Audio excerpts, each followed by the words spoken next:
अस्सलामुअलैकुम वरहमतुल्लाहि वबरकातुहू। तो बच्चों, हिंदी की कक्षा में आप सभी का स्वागत है। इससे पहले की कहानी यानी कि किताब की कहानी की हमने शुरुआत की थी और हमने किताब की कहानी को आधा पढ़ा था भाग 1 में। आज हम भाग 2 में कहानी के आगे के हिस्से को पढ़ के समझने की कोशिश करेंगे। तो बच्चों, इससे पहले के भाग में हमने क्या सीखा था कि किताबें किस तरीके से साक्षर व्यक्ति को अच्छी लगती है और किताबें हमें अपनी अनोखी दुनिया में ले जाती है। किस तरीके से किताबों से हमें ज्ञान प्राप्त होता है, कितनी अलग अलग चीज़ों का। हमने ये भी देखा था कि कागज़ के निर्माण से पहले भी किताबें मौजूद थी और हमने ये भी देखा था कि किस तरीके से पहले के लोग अपना ज्ञान सहेज कर अपनी आने वाली पीढ़ी तक पहुंचाते हैं।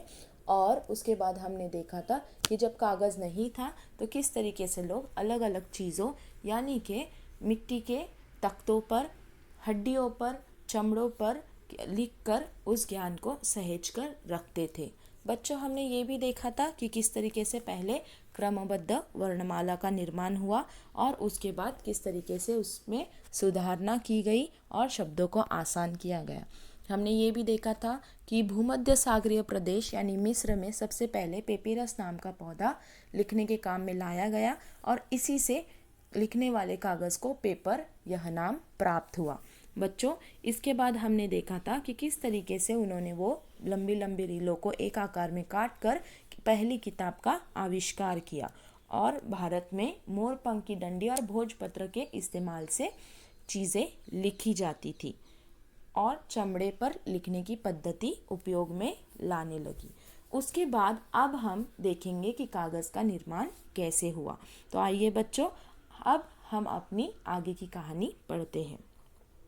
आपको तीसरा परिच्छेद यहाँ पे पेज नंबर 17 पर देखना है। सन 105। आपके पास आपकी किताबें होनी चाहिए और आपके हाथ में एक पेंसिल भी होगी, तभी आप इसको समझ पाएंगे और अगर जो भी कठिन शब्द है उसका अर्थ भी आप लिख पाएंगे। तो बच्चों, सन 105 में चीनियों ने किताब के लिए कागज़ का तोहफा दिया। बच्चों, आप सभी ये जानते हैं कि कागज़ का निर्माण किसने किया। कागज़ का निर्माण काई लुन नाम के शख्स ने किया, व्यक्ति ने किया, जो एक चीनी नागरिक था। तो उसने 105 में कागज़ का निर्माण किया।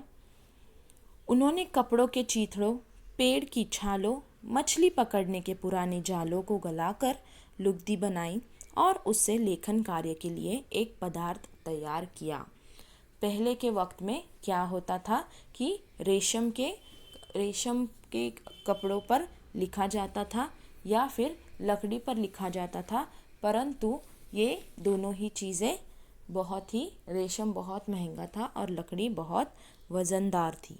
तो काई लुन ने क्या किया? काई लुन ने एक कागज़ बनाने का तैयार किया जो हल्का हो और जो कम महंगा हो। तो उन्होंने क्या किया? कपड़ों के चीथड़ों को, पेड़ की छालों को, मछली पकड़ने के पुराने जालों को गलाकर उसकी लुगदी बनाई और उससे लेखन कार्य के लिए एक पदार्थ तैयार किया।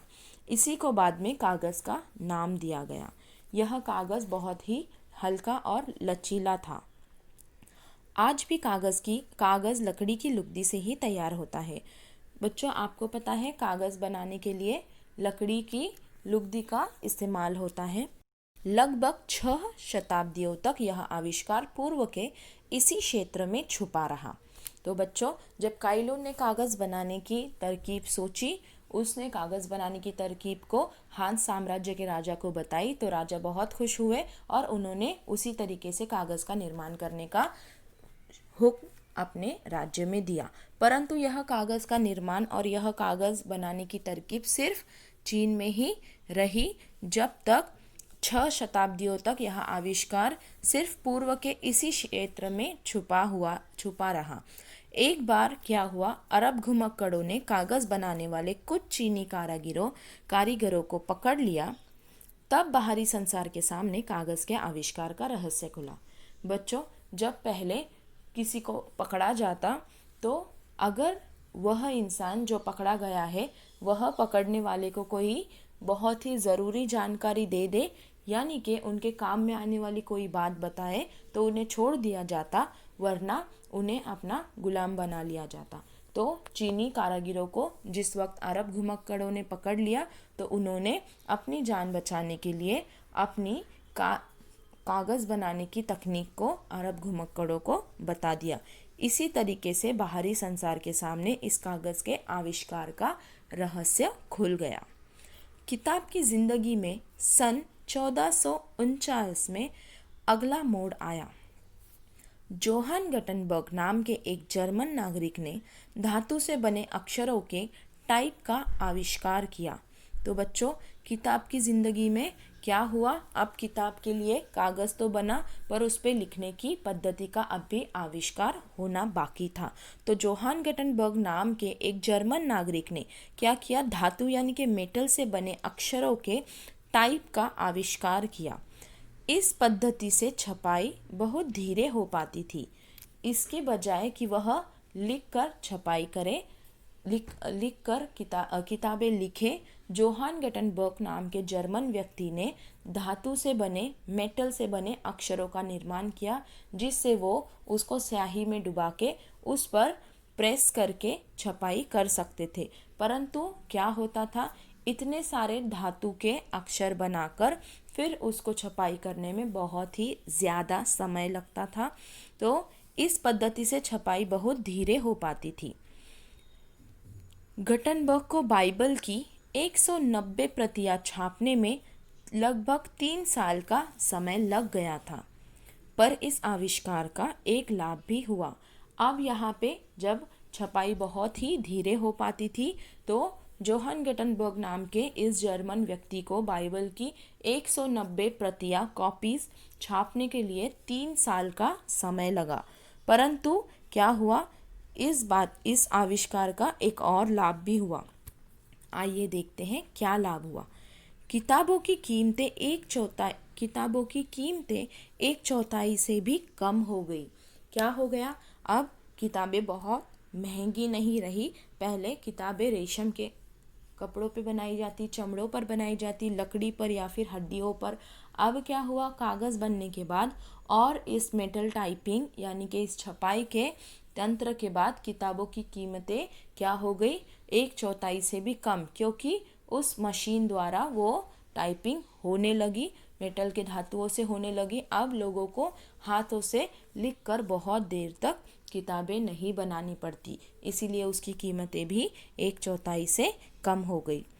तब आम लोगों में भी पढ़ने लिखने का चाव पैदा हुआ। तब क्या हुआ, आम लोग भी पढ़ने लिखने लगे, किताबें खरीदने लगे, क्योंकि किताबों की कीमतें कम हो गई। देखते ही देखते यूरोप के सभी देश पुस्तकें छापने लगे। देखते ही देखते क्या हुआ कि यूरोप के सभी देश इसी पद्धति से पुस्तकों का निर्माण करने लगे। आज तो टाइप कंपोजिंग का काम हाथ के बजाय मशीनों से होने लगा है। बच्चों, आजकल किताबें छापने के लिए हमें उसको टाइप करके रखना होता है, ना ही हमें उस पर जाकर छपाई करनी होती है, ना ही वो मैन्युअली किया जाता है। सब कुछ कंप्यूटराइज्ड और मशीनों से कंट्रोल होता है। तो इसी तरीके से आज की मॉडर्न यानी कि नई विकसित पद्धति से किताबें छापी जाती हैं। यह जो किताब तुम्हारे हाथ में है, यह भी टाइप कंपोजिंग की पद्धति से तैयार की गई है। यह जो किताब हम पढ़ रहे हैं वह भी इसी पद्धति द्वारा छापी गई है। टाइप कंपोजिंग की ये मशीनें टाइपराइटर की तरह काम करती है। आज तो letter press printing, lithographic printing, gravure printing, offset printing के अलावा फ़ोटो कंपोजिंग मशीनें कंप्यूटरों द्वारा भी चलाई जाने लगी है। आजकल टाइप कंपोजिंग मशीनों से ही प्रिंटिंग होती है, जैसे आपने हमारी कंप्यूटर से प्रिंटिंग होते हुए देखा है। पर आज तो लेटर प्रेस प्रिंटिंग क्या होता था? लेटर प्रेस प्रिंटिंग में एक मेटल के तख्ती पर लेटर्स को कार्व किया जाता था और उससे प्रेस करके उसको प्रिंट किया जाता था। लिथोग्राफिक प्रिंटिंग भी ऑयल और वाटर, ग्रीस और सिलेंडर से प्रिंटिंग की जाती है। ग्रेवरे प्रिंटिंग भी उसी तरीके से है, सिलेंडर पे सिलेंडर पे कार्व किया जाता है जो छापना है, और मशीन से प्रिंट होता है ऑफसेट प्रिंटिंग के अलावा फोटो कंपोजिंग मशीनें कंप्यूटरों द्वारा भी चलाई जाने लगी है। कुल मिलाकर पहले क्रमबद्ध वर्णमाला, फिर कागज़ के आविष्कार और फिर प्रिंटिंग प्रेस की मशीनों के आविष्कार ने पुस्तक छपाई के काम में अद्भुत क्रांति ला दी है। बिल्कुल बच्चों, देख रहे हैं आपके पास जो किताब है, इसको आप तक पहुंचाने के लिए कितने सारे पड़ाव पार करने पड़े। पहले क्रमबद्ध वर्णमाला के आविष्कार के लिए लोगों ने इतनी मेहनत की, उसके बाद कागज़ के अलग अलग रूप हमने देखे कि कागज़ किस तरीके से बना, और इसके पीछे की कहानी भी आपको हम जल्द बताएंगे। और उसके बाद कागज़ के आविष्कार और फिर प्रिंटिंग प्रेस की मशीनों का और अच्छा होना, इसने पुस्तक छपाई के काम में अद्भुत क्रांति ला दी है। आज संसार में हर वर्ष लगभग 10 लाख किताबें छपकर प्रकाशित होती है। देखा, कहा 190 प्रतियां छापने के लिए 3 साल का समय लग जाता था, और आज लगभग 10 लाख किताबें एक साल में छपकर प्रकाशित होती है, या उससे ज़्यादा भी प्रकाशित यानी कि पब्लिश होती है। सभी तरह की, सभी विषयों की। पिछले कुछ दशकों से तो भारत में भी हजारों किताबें कागज़ पर नहीं, इंटरनेट के माध्यम से केवल कंप्यूटर स्क्रीन पर ही छपी दिखाई देने लगी है। अब इसके बाद जब कागज़ बना, इतनी छपाई हुई, पर अब हम क्या कर रहे हैं, कागज़ के बिना ही किताबों को छाप रहे हैं, क्योंकि हम पेड़ को बचाना चाहते हैं। आपको पता है, पेड़ की छालों से, लकड़ी की लुगदी से ही कागज़ तैयार किया जाता है। पर आजकल नए ज़माने में क्या किया जा रहा है कि बहुत सारी किताबें जो है वह कंप्यूटर स्क्रीन पर ही छपी दिखाई देने लगी है, यानी कि पब्लिश होती है ऑनलाइन प्लेटफॉर्म पर ही। और ये बहुत आसान है, आप इसे अपने फ़ोन में रखकर कहीं भी ले जा सकते हैं। कितनी अजीब बात है कि आजकल हमें किताबों की बहुत ज़्यादा वज़न, किताबों की बहुत लंबी लंबी कतारें लगा के खरीदी नहीं करनी पड़ती है, या फिर किताबों का इतना वज़न भी नहीं ढोना पड़ता है। अगर आपको पढ़ना है तो कई लाखों किताबें यहाँ पर ऑनलाइन प्लेटफॉर्म पर, यानी कि अलग अलग एप्लीकेशन पर, रीडर्स ऐप, किंडले मौजूद है, और आप बस उस पर क्लिक करके आप वो किताब पढ़ सकते हैं। आपको जब पढ़ना है तब पढ़ सकते हैं। ऐसी कई लाखों किताबें आज बस आपके हाथ में, आपके इस छोटे से फ़ोन में समाई गई है। हमारी भी किताब हम देखिए हमारे फ़ोन के ज़रिए से ही, इस स्क्रीन के ज़रिए से ही पढ़ रहे हैं। है ना अजीब बात? पहले लोगों को पूरा पूरा ज्ञान याद करके अपनी अगली पीढ़ी को देना पड़ता था। उसके बाद उन्होंने उसको पेड़ों की छालों पर, हड्डियों पर, चमड़ों पर और धातुओं पर, मिट्टी के तख्तों पर लिखना शुरू कर दिया। उसके बाद क्योंकि वो बहुत वज़नदार है, कपड़ों पर लिखना शुरू कर दिया। उसके बाद क्योंकि रेशम महंगा है, क्या किया, काइलून ने एक कागज़ का आविष्कार किया, और इसी कागज़ को हल्का बनाते गए, सफ़ेद बनाते गए, और धीरे धीरे क्या हुआ, हमारे पास जो कागज़ है वो हमें मिला। इतनी मेहनत के बाद जब हमें कागज़ मिला, हमने इतनी किताबें छापी, पढ़ी, और आज हमने क्या किया, उसी कागज़ के लिए एक नया पर्याय यानी कि हमारी मोबाइल्स और कंप्यूटर्स ढूंढ लिए, जहाँ पे हमें कागज़ की ज़रूरत नहीं, और हम मोबाइल के ज़रिए से, अपने फ़ोन के ज़रिए से, कंप्यूटर के ज़रिए से ही क्या कर सकते हैं, किताबों को पढ़ सकते हैं। बिल्कुल, कितना रोचक यह सफ़र था कागज़ का, किताबों का। और आजकल इंटरनेट पर भी किताबें मिल जाती है। तो देखा आपने इस किताब की कहानी में कितने मोड़ आए, और किताब को आप तक पहुंचने के लिए कितने लोगों की मेहनत और कितने लोगों का आविष्कार, कितने लोगों की जानकारियाँ, दिमाग, और कितने लोगों की सोच जुड़ी है। तो बच्चों, यह थी हमारी किताब की कहानी। उम्मीद है आपको यह किताब की कहानी पसंद आई होंगी। तो बच्चों, आइए बच्चों, इसके बाद हम एक और आपके साथ वीडियो शेयर करने वाले हैं, जिसमें आपको पता चलेगा कि कागज़ का निर्माण कैसे और कब हुआ। तो बच्चों इस वीडियो के साथ एक और लिंक आपको शेयर की जाएगी, आपको वह भी देखनी है और कागज़ के आविष्कार के बारे में और जानकारी लेनी है। इस पाठ से हमने कागज़ का वर्णमाला की किताबों का पूरे सफ़र के बारे में जानकारी ली। आइए अब हम अपने मौखिक प्रश्नों को भी देख लेते हैं। यह जानकारी, यह बहुत ही महत्वपूर्ण कहानी हम तक पहुंचाई है आशा रानी वोरा इस लेखक ने। आइए बच्चों अब हम अपने मौखिक प्रश्नों को पढ़ते हैं।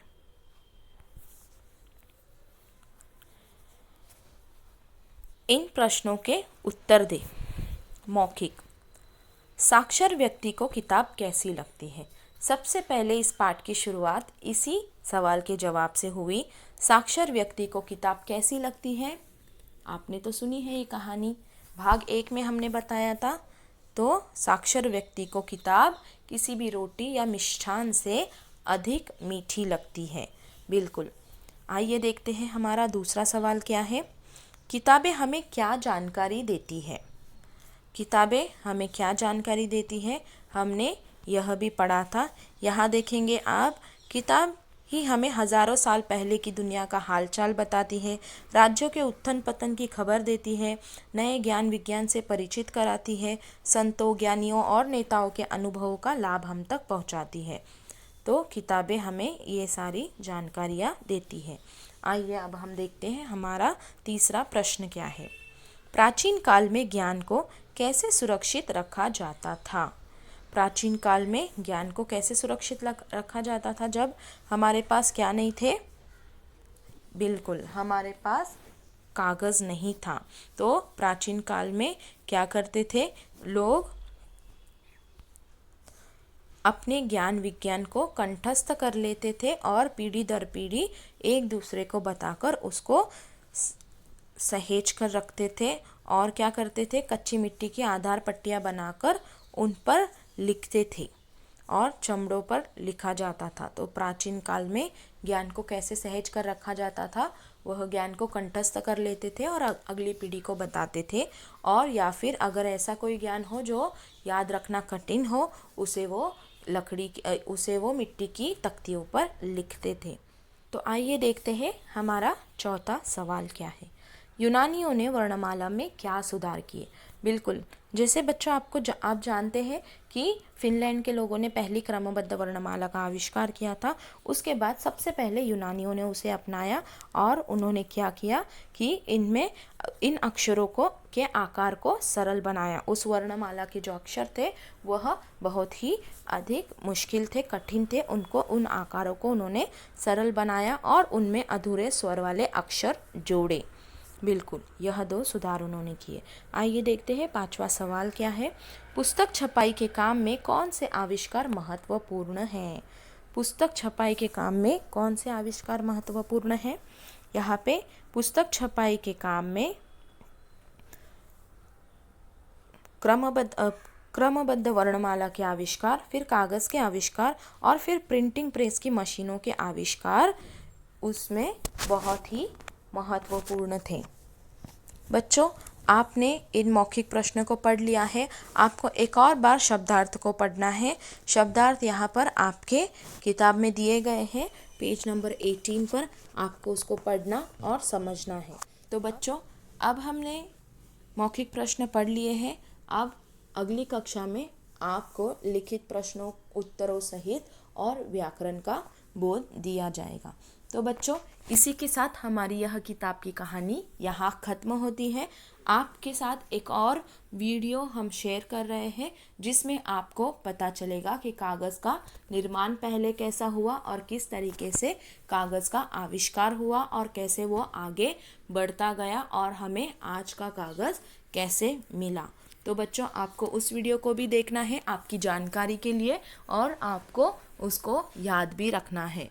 तो नई चीज़ें सीख के हम अपने ज्ञान में उन्नति करते हैं। तो इसी तरीके से आज हमने अपनी किताब की कहानी पढ़ी है। अब हम अगली कक्षा में मिलते हैं। धन्यवाद।